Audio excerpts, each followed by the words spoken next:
அஸ்ஸலாமு அலைக்கும் வரஹ்மத்துல்லாஹி வபரகாத்துஹு. இன்றைக்கி நம்ம என்ன சப்ஜெக்ட் பார்க்க போகிறோம்னா அகீதா. அதுக்கு முன்னாடி நம்ம சேனலை சப்ஸ்கிரைப் பண்ணிக்கோங்க. இந்த வீடியோக்கு ஒரு லைக் பண்ணுங்கள், உங்கள் ஃப்ரெண்ட்ஸ் அண்ட் ஃபேமிலிக்கு ஷேர் பண்ணுங்கள்.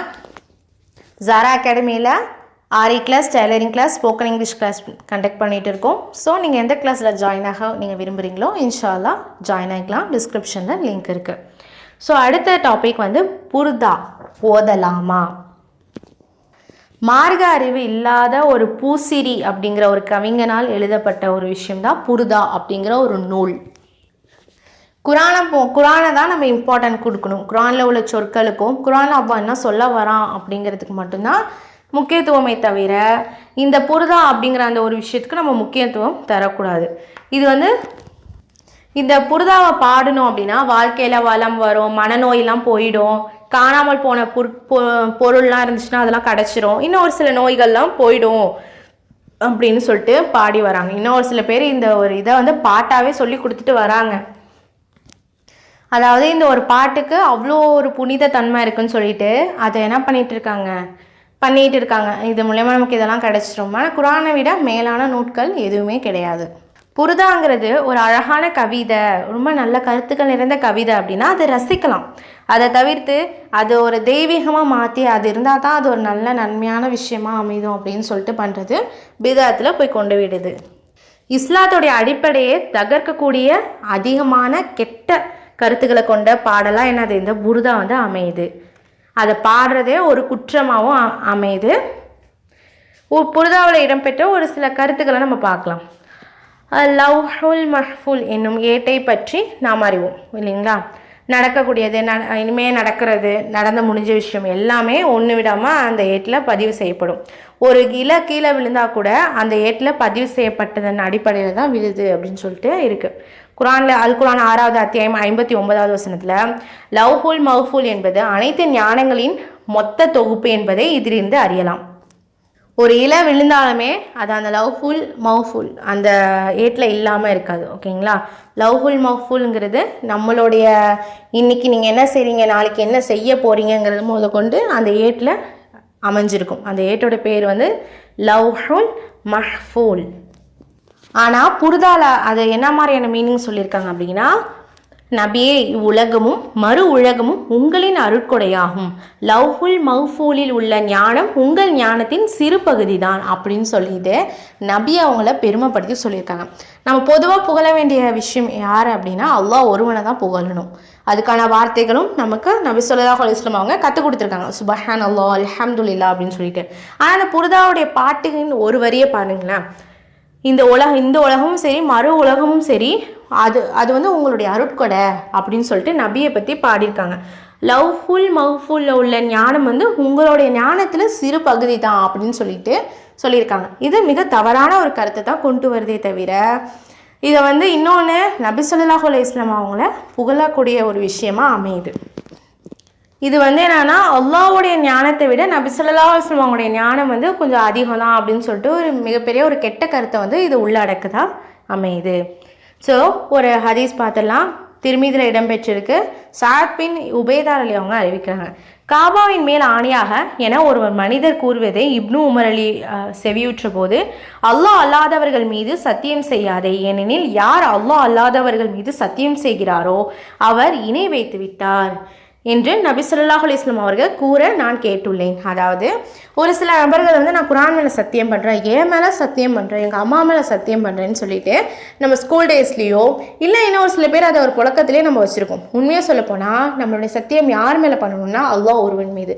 வல்லாஹி, அல்லாஹ்வின் மீது சத்தியமாக, வல்லாஹி அப்படின்னு சொல்லணும். வல்லாஹினா அல்லாஹ்வின் மீது சத்தியமாக அப்படிங்கிறது பொருள்படும். ஸோ ஒருத்தவங்க மேலே நீங்கள் சத்தியம் செய்யணும்னு நினச்சிங்கன்னா ஒருத்தவங்க மேலே செய்யக்கூடாது. நீங்கள் உங்களுடைய உண்மையை நிரூபிக்கணும்னு நினச்சிங்க அப்படின்னா அல்லாஹ்வின் மீது சத்தியம் செய்யணும். அப்பயும் அவங்க நம்பலை அப்படின்னா அந்த விஷயத்தை அப்படியே விட்டுறது தான் ரொம்ப நல்லது. புர்தாவை பொறுத்தவரையும் நபி ஸல்லல்லாஹு அலைஹி வஸல்லம் அவங்க புகழக்கூடிய வார்த்தைகள், நபி ஸல்லல்லாஹு அலைஹி வஸல்லம் அவங்களே புகழக்கூடிய வார்த்தைகளை தான் அது அமைஞ்சிருக்கு. இஸ்லாத்துக்கு எதிராகவும் இருக்குது, கெட்ட கருத்துக்களை உள்ளடக்கியதாகவும் இருக்குது. நம்ம புகழ வேண்டியது யார் அப்படின்னா அல்லாஹ்வை தான். யார் மேலே சத்தியம் செய்யணும்னாலும் அல்லாஹ் ஒருவன் மீது தானே தவிர இந்த புர்தா அதற்கு மாற்றமாக அமைக்குது. ஸோ அதனால் அந்த புர்தாங்கிற ஒரு விஷயம் நமக்கு பிதாத்தா அமையுது. இணை கற்பிக்கக்கூடிய பாவத்தை கூட அது ஏற்படுத்துது அப்படின்னு இது மூலயமா நமக்கு தெரிஞ்சுக்கலாம். அடுத்தது வந்து சலவாத்துன் நாரியா ஓதலாமா? சலவாத்துன் நாரியா அப்படின்னா ஒரு சில பேர் வந்து இஸ்லாத்தில் முஸ்லீம்களால் ஓதப்படுது, இஸ்லாத்தில் இல்லை முஸ்லீம்களால் உருவாக்கப்பட்ட ஒரு விஷயமா இருக்குது, அது ஓத தான் படுது. இந்த சலாத்துல் நாரியா ஓதுறதுனால, சலவாத்துல் நாரியாவை ஓதுறதுனால நமக்கு கஷ்டம் போயிடும், நமக்கு நோய்கள்லாம் இருந்துச்சுன்னா அது போயிடும், பண பொருளாதாரம் வந்து அதிகரிக்கும் அப்படின்னு சொல்லிட்டு நம்பிக்கையில் ஓதி வராங்க. இது வந்து இஸ்லாத்தில் அனுமதிக்கப்பட்ட ஒன்றா அப்படின்னு கேட்குறப்போ, சலவாத்தை 4444 தடவை ஓதணும் அப்படின்னா ஏழைகள் பணக்காரர்களாகி விடுவார்கள் அப்படிங்கிற ஒரு நம்பிக்கையில் மக்கள் ஓதிட்டு வராங்க. இந்த சலவாத்துடைய வாசகங்கள் பெருசாக இருப்பதுனால எல்லாராலையுமே இதை என்ன பண்ண முடியாது, மனனம் செய்ய முடியாது. ஏன்னா ரொம்ப பெருசு, யாருமே மனனம் செய்ய முடியாது, யாரும் செஞ்சதும் கிடையாது. இருந்தாலும் 4444 தடவை சொல்ல வேண்டி இருக்கிறதுனால அதுக்கு 3 நாட்களுக்கு முன்னாடியே தனியாக ஒதுக்கி மற்ற எந்த வேலைகளும் ஈடுபடாமல் ஓத வேண்டி இருக்கிறதுனால மக்கள் இதற்கு கூலிக்கு ஆள் வைத்து ஓதி வராங்களாம். இதுக்கு ஒரு 3 நாள் டைம் எடுக்குமா. 4444 தடவை ஓதுறதுனால கொஞ்சம் டைம் எடுக்கிறதுனால கூலிக்கு ஆள் வச்சு என்ன பண்ணுவாங்க, ஓதுவாங்களாம். இது ஓதுங்க, ஏன்னா அது ஓதுறதுனால வறுமை போயிடும், அது இப்போ ஏழைகள் பணக்காரங்களாகிடுவாங்க அப்படிங்கிற ஒரு நம்பிக்கை தான். இந்த ஒரு அவநம்பிக்கையினால தான் இதை அப்படி ஓதுறாங்க. சலவாத்துன் நாரியா அப்படிங்கிற சலவாத்தை குரானிலும் சரி ஹதீஸ்களிலும் சரி எந்த ஒரு ஆதாரமும் கிடையாது. ஒரு சலவாத்தை இஸ்லாமிய மார்க்கத்தில் இருப்பதை வந்து அல்லாஹ்வும் சரி அவனுடைய தூதரும் சரி நமக்கு கற்றுத்தரலை. நமக்கு சலவாத்தை அப்படின்னா நபி ஸல்லல்லாஹு அலைஹி வஸல்லம் அவங்களோட மேலே ஓதக்கூடிய சலவாத் தான் நமக்கு தெரியும் இல்லைங்களா. அல்லாஹும்ம ஸல்லி அலா முஹம்மதின் அப்படின்னு சொல்லிட்டு அந்த சலவாத் தான். நபி ஸல்லல்லாஹு அலைஹி வஸல்லம் அவங்களுடைய காலகட்டத்தில் இதை ஓதுனதே இல்லை. நபி ஸல்லல்லாஹு அலைஹி வஸல்லம் அவங்களுடைய காலகட்டத்துக்கு பின்னாடி வந்தவங்க தான் இந்த மாதிரியான விஷயத்தை உருவாக்கி சலவாத்து இஸ்லாமிய அடிப்படை கொள்கைகளை தகர்க்கக்கூடிய நச்சு கருத்துக்களை வந்து வச்சு இந்த சலவாத்தை வந்து அமைச்சிருக்காங்க. இதை ஓதுறதுனால நமக்கு நரகம் தான் கிடைக்குமே தவிர இதனால நமக்கு ஒரு பயனும் இல்லை. இதில் பாருங்கள், சலவாத்துன் நாரியா, பொதுவாகவே நாருன் அப்படின்னாலே நரகம் தான் அர்த்தம், அதோடைய அர்த்தமே நாருன் தான். நரகம் தான். அப்போ நார் அப்படின்னாலே நரகம்னு இந்த சலவாத்துன் நாரியாங்கிற டைட்டிலே நமக்கு என்னாச்சு சொல்லிடுச்சு, இது நரகம் தான் அப்படின்னு சொல்லிட்டு.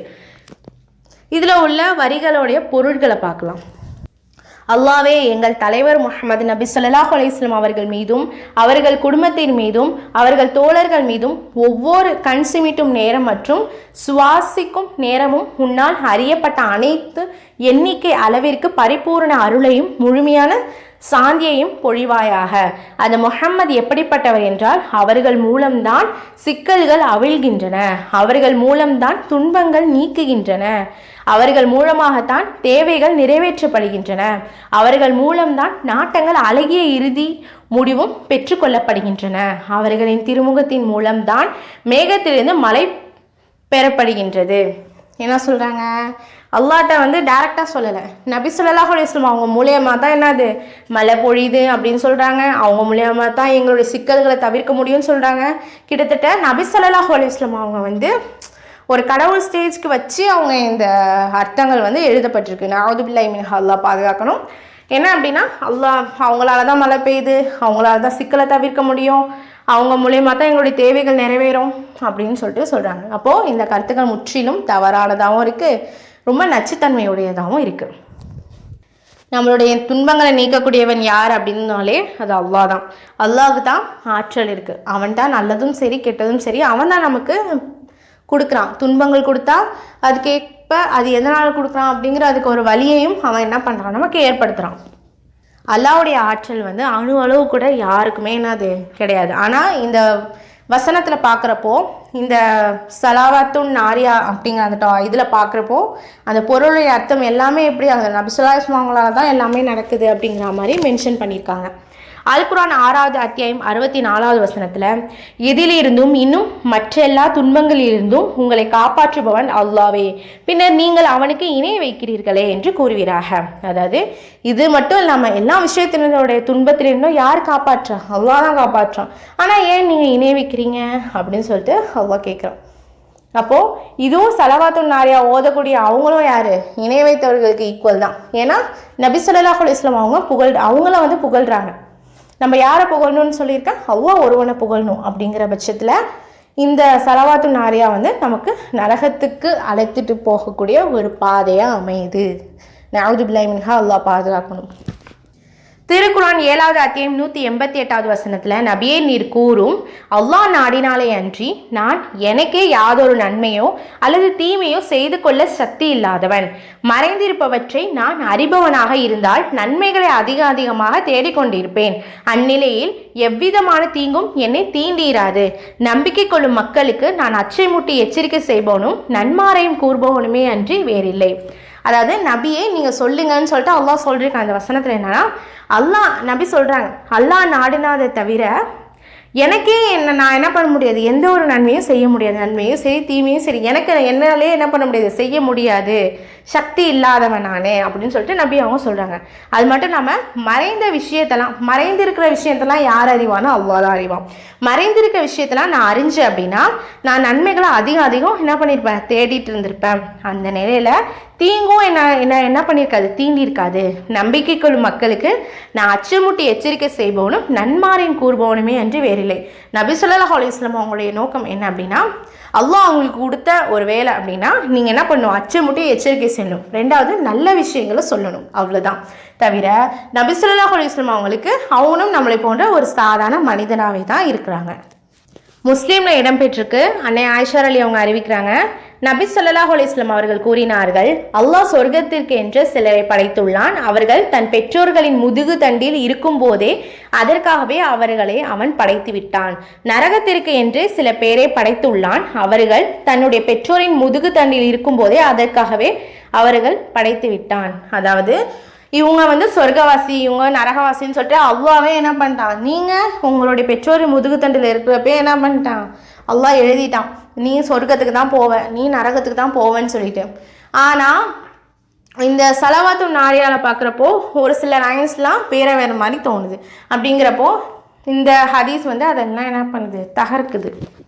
இந்த சலவாத்து நாரியாவில் எப்படி இருக்குன்னா, நபி ஸல்லல்லாஹு அலைஹி வஸல்லம் அவங்க மூலியமாக தான் அழகிய இறுதி முடிவுகள் வந்து அமையுது எல்லாருக்கும் அப்படின்னு சொல்கிறாங்க. அழகிய இறுதி முடிவுகள்லாம் எல்லாருக்குமே நல்ல முடிவுகள் தான் அமையுது அப்படின்னு சொல்லிட்டு இந்த சலவாத்து நாரியாவில் ஒரு லைனில் அமைஞ்சிருக்கு. அதுக்கு தான் இந்த ஹதீஸ் வந்து கரெக்டான ஒரு இதை வந்து கொடுக்குது. என்னென்னா எல்லாருக்குமே அழகிய முடிவில் முடிய போகிறதில்ல மறுமை டைமில். ஒரு சில பேர் வந்து நரகத்துக்கும் ஒரு சில பேர் சொர்க்கத்துக்காகவும் தான் என்ன பண்ணியிருக்காங்க, அமைக்கப்பட்டிருக்கு. அவங்களுக்கு அழகிய முடிவை அவங்க அந்த மாதிரி ஆற்றல் அவங்களுக்கு இருந்துச்சுன்னா அவங்க காலத்தில் எத்தனையோ முஸ்லீம்கள் வந்து காஃபிர்களாக தான் வாழ்ந்தாங்க, இஸ்லாத்தை ஏற்றுக்காம தான் வாழ்ந்தாங்க. ஏன், அவங்களுடைய சிறிய தந்தை அபுதாலிப் கூட காஃபிராக தான் இருந்தாங்க. இறக்கும் தருவாயில் கூட அவங்க இஸ்லாத்தை ஏற்றுக்கல. அப்படிங்கிறப்போ மாற்றிருக்கலாமே, அவங்களுக்கு அழகிய இறுதி முடிவு அவங்களுக்கு அந்த மாதிரி ஆற்றல் இருந்துச்சுன்னா அவங்க மாற்றிருக்கலாமே. இல்லையே, அவங்க ஒரு சாதாரண மனிதன்னு சொல்லிட்டு இது மூலயமா நமக்கு தெரியுது. இன்னும் சலவாத்து நாரியால பார்க்குறப்போ நபி ஸல்லல்லாஹு அலைஹி வஸல்லம் அவங்க புகழ்ந்த வண்ணமே பல அர்த்தங்கள் நிறைந்த வரிகள் வந்து அமைஞ்சு தான் இருக்குது.